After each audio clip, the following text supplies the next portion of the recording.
Bonjour. Merci pour la pièce. Non, je vous en prie.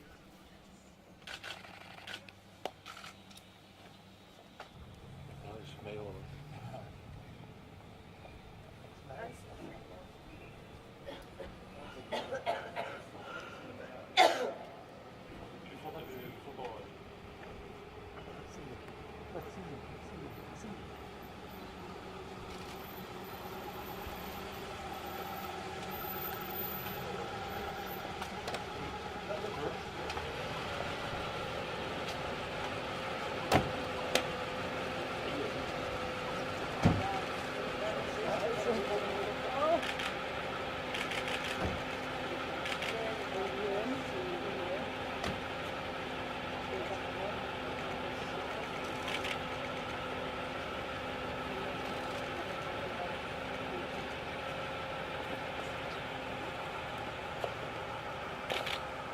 Can we take a picture?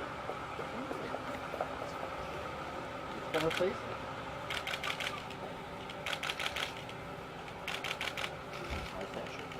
Thank you.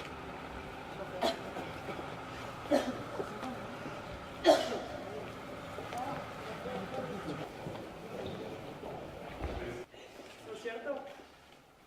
¿Estás haciendo la casa? No ahora. Dentro de poco voy a cambiar cosas aquí y hacer aperturas. Ok. Se viva más afuera. Perdón. Merci. Merci. Merci. An Islamic country with a unique history and a population of around 36 million people. Dit waren dagenlang de enige beelden van koning Mohammed VI na de dodelijke aardbeving van vrijdagnacht. Een crisisvergadering met zijn ministers en generaals, maar geen toespraak, geen bezoek aan de getroffen gebieden. Vandaag in de late namiddag kwam hij dan toch buiten en bezocht hij een ziekenhuis in Marrakesh. Maar waarom duurde het zo lang voor de koning buiten kwam? Je ziet ook dat in het algemeen de afgelopen 20 jaar, tijdens zijn regeringsperiode, hij geen spontane monarch is. Dat hij nooit spontaan interviews geeft, ook zich niet spontaan mengt bij dit soort gelegenheden. Het heeft er te maken met de persoon als zodanig. Paulo de Mas kent Marokko door en door en ook de figuur van koning Mohammed VI volgt hij al decennia lang. Ik heb hem nog als kleine jongen gezien waar hij op een grote troon zat, waar hij naast zijn vader Hassan II naar een militaire parade keek, samen met zijn broer, in kleine militaire uniformpjes.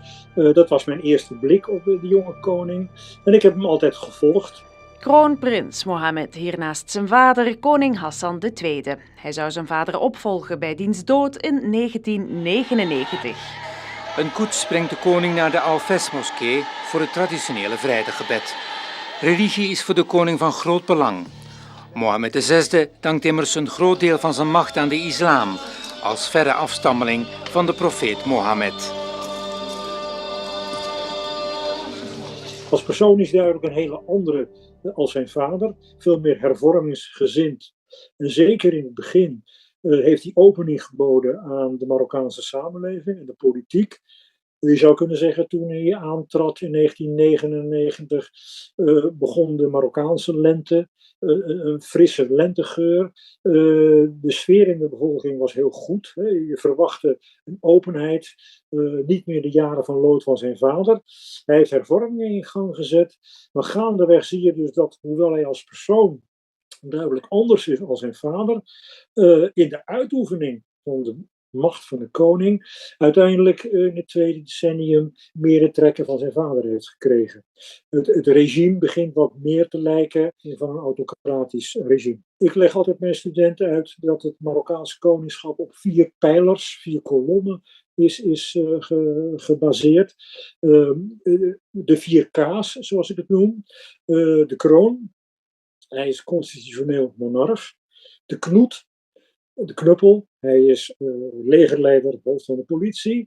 Hij is ook, beheerst ook de kassa, de knip, economisch leven. En de belangrijkste stut onder zijn regime is de Koran. Hij is ook hoogste religieuze leider. Het is lang niet de eerste keer dat de aarde beeft in Marokko. Deze beelden uit Agadir spreken voor zichzelf.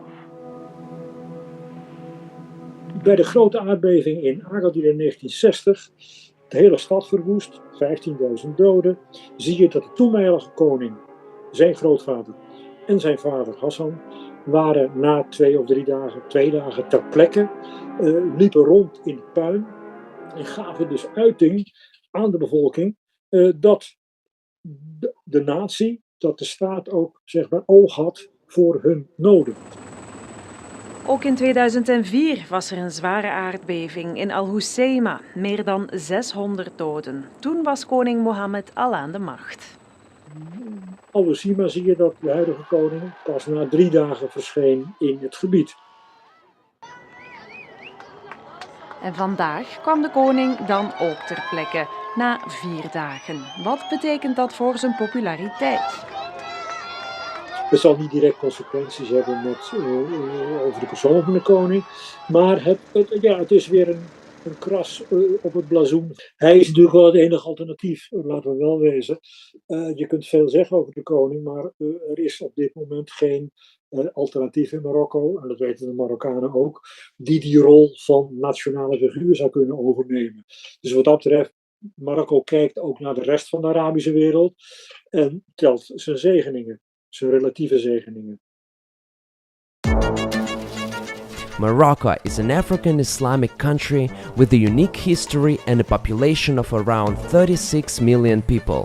The King of Morocco, Mohammed VI, has a surprisingly large fortune of about $9 billion. So how does a king drop that kind of cash? The official residence of the King of Morocco is called Dar al-Makhzen.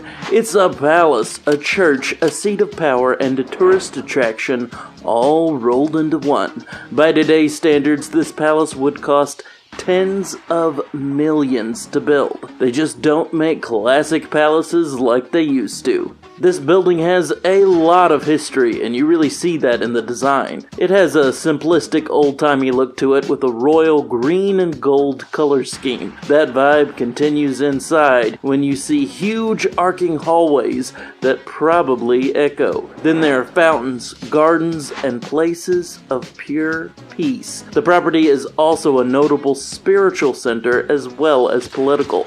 It features a small mosque primarily for the king or other heads of state to continue their worship close by. Kings of Morocco have lived in this palace for well over a century. The building was constructed way back in 1864 by Mohammed IV. It was then put under French control in 1912, where the home was made the official base of operation for the leader of Morocco in order to keep the power contained to one place. Then it just stuck and is still the seat of power today. Of course, that might have something to do with those gardens. You can get your own tour of this place with a private guide and driver for just over $40. Small price to pay for seeing such a piece of history. The king's all-time favorite car is his Aston Martin DB7. This car is worth upwards of $151,800. It's also got a top speed of 212 miles per hour and an acceleration time of 3.2 seconds. Knowing the vehicles of world leaders like I do, there's no doubt that this car has thousands of dollars of upgrades as well. I'm talking about bulletproofing, secret exits, and emergency supplies tucked away. James Bond would be so proud. What's really ridiculous are the lengths the king will go just to get some repairs done on his favorite car. He literally flew this baby all the way to the United Kingdom so that it could be serviced by the best of the best. He actually took quite a bit of heat for just how he got it there. Evidently, he used the country's Hercules turboprop military transport unit to take the car to the UK. These babies cost $14 million, and it can cost upwards of $7,000 an hour for it to fly. I'm not sure what his emotional attachment to this particular car is, but clearly it goes deep. In the 21st century, you're legally not allowed to call yourself a king if you don't have a yacht. Probably. As you might suspect, the King of Morocco sails around on one of the most elegant sailing yachts I've ever seen, one that is worth over $100 million. Initially, this prized beauty was called Sybaris, but once the king scored it for himself, he renamed it the Badis I. It's an elegant 230-foot ship capable of hitting 17 knots, with enough cabins for 12 guests and 11 crewmen. More than that, though, it is a gorgeous, one-of-a-kind work of art. Its dark color scheme, sharp lines, and modern aesthetic all combine into something truly unique. This look continues inside with lush rooms of dark, comfortable furniture, modern art on the walls, and perhaps the best lit bedroom I've ever seen. It has a lot of the basic yacht amenities too, just with the style turned up to 11. That includes a deck area begging for you to have a cocktail, a luscious lounge area, and a private gym. Okay, well, the gym doesn't really look all that elegant, but when did they ever? This yacht caused something of a stir once it was shown off to the public. In fact, it may very well be the crown jewel of his personal possessions. It was designed by the one and only Philippe Briand, along with interior work done by Miami's PH Designs. At the 2017 World Super Yacht Awards, basically the Yacht Oscars, they managed to score Sailing Yacht of the Year and another win for the category for Sailing Yacht 40 meters and above. While that $100 million price tag on this beauty is pretty hefty, it's actually just a drop in the bucket for a ship like this. The annual running cost for this masterpiece is around $10 million. Seeing as he's had this ship since 2018, we know that it's already cost him around $40 million, nearly half what he paid for it. I mean, I guess I understand. How do you part with the two-time Oscar winner of yachts? Naturally, you can't expect a king to fly around with normal people. Getting to skip security and baggage claim is probably one of the best perks about kingly life. The King of Morocco purchased a royal-worthy Boeing 737 BBJ. This is not some tiny cigarette-looking private plane either. It's a big aircraft that is capable of holding over 63 seats. That's because it's basically the same as a standard commercial 737, but transformed for the private market. They took a great deal of the seats. A typical Boeing 737 holds around 189. Then they traded them out for some comfy, cozy couches, dim, nap-worthy lighting, and a bedroom that looks nicer than many 5-star accommodations that I've seen. Instead of those little bitty TVs they force on the rest of us, the king has his own flat screen. Hopefully he's at least watched Casablanca once on that baby. Considering it's the most famous movie set in Morocco, hopefully it's a favorite of his as well. It's also got more than enough power, capable of hitting 473 knots or 500 miles per hour. As you might expect, the price is pretty wild. They can go for upwards of $71 million. While this is a drop in the bucket compared to many of the most expensive private planes in the world, Air Force One and its $660 million budget come to mind, it is still on the expensive side. For instance, you can snatch a private plane for under $10 million, so the king definitely went big. Of course, you wouldn't expect him to find a bargain private plane. It seems like being a head of state is like 60% running a country and 40% basically being a royal Kardashian. Parties, events, and gossip lead the lives of the Moroccan king and his entire family. Perhaps the biggest event the Moroccan king has to deal with is Throne Day. This is the celebration of the ascension of Mohammed V to the throne. That, of course, meant the king was on deck for speeches, official dinners, and more. It's never been easy to be the main event. This kind of lifestyle is just as much a part of his children's lives as well. For instance, his daughter has become quite the socialite, she has been spotted at Paris Fashion Week, the launch for her Open Ever magazine, and a party for the New York Times. Being spotted at these popular international events is not only great because they each cost